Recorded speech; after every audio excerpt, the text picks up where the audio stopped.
British mandate فلسطین کے دوران یروشلم اور اس کے اگل بغل کے علاقوں میں انگریزوں نے کھدائی شروع کری۔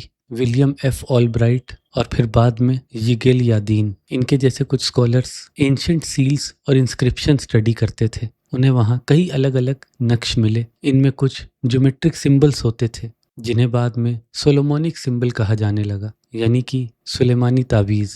قرآن کی سورہ بقرہ کی 102 نمبر آیت میں اللہ تعالیٰ بتاتے ہیں کہ سلیمان علیہ السلام نے سحر یا میجک نہیں کیا، ان کے وقت کے جو شیاطین تھے انہوں نے کیا۔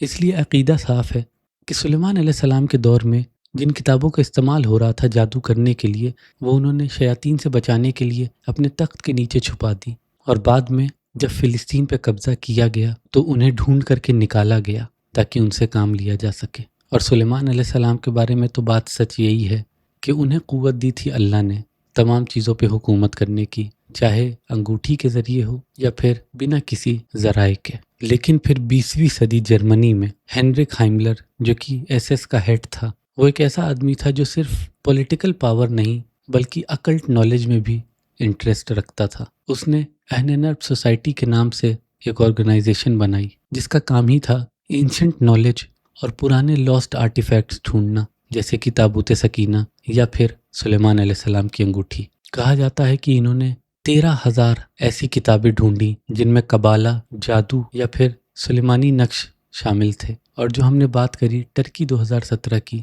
وہاں بھی جو انگوٹھی ملی وہ اصلی نہیں تھی بلکہ سلیمان علیہ السلام کی انگوٹھی کی آج سے 500 سال پہلے بنائی ہوئی ایک کاپی تھی۔ ایک سسٹم جہاں ایک نقش یعنی چابی، ایک سرکل یعنی باؤنڈری اور کچھ کلام جو کہ ایکٹیویٹ کرنے کا کام کرتا ہے، اور یہ تینوں چیزیں جب مل جاتی ہیں تو کھلتے ہیں گیٹس ہماری اور جنوں کی دنیا کے درمیان۔ اور سوال اب یہ آتا ہے کہ اگر یہ سسٹم واقعی ایگزسٹ کرتا ہے تو کیا وہ صرف ہسٹری بن گیا، یا پھر کسی نے اسے ڈھونڈ لیا، سمجھ لیا اور کہیں چھپ کر اسے دوبارہ استعمال کیا جا رہا ہے؟ آپ کو کیا لگتا ہے، سلیمان علیہ السلام کی انگوٹھی یا یہ جادو کی کتابیں کیا یہ اصل میں ہیں، اور اگر ہیں تو آج کہاں ہو سکتی ہیں؟